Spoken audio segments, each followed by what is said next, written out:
What happened here is where it all started. The agricultural, the history of the Lenape, the revolution itself, Quakerism, flipping over to politics. Everything grew, and different people of different backgrounds were here. We have a strong presence in the Underground Railroad and the Pathway to Freedom. I live on West Minor Street. My home was built in approximately 1810.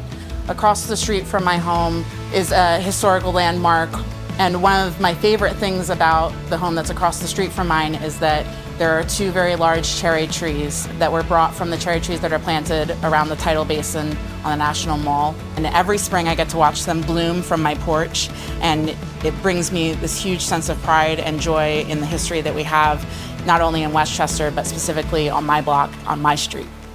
I work at Historic Yellow Springs. I'm the executive director there, and that is the site of the only Revolutionary War hospital commissioned by George Washington. So our plug into the conversation is the Philadelphia campaign and sharing more with people about what medicine meant back then. It wasn't exactly like we think of it today, where sort of it's a pill that cures your ailments. It was much more about just taking the edge off. But that was revolutionary thinking at the time.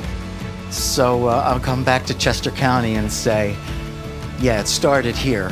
And it's time for us to keep pushing the movement to unify everybody as Americans.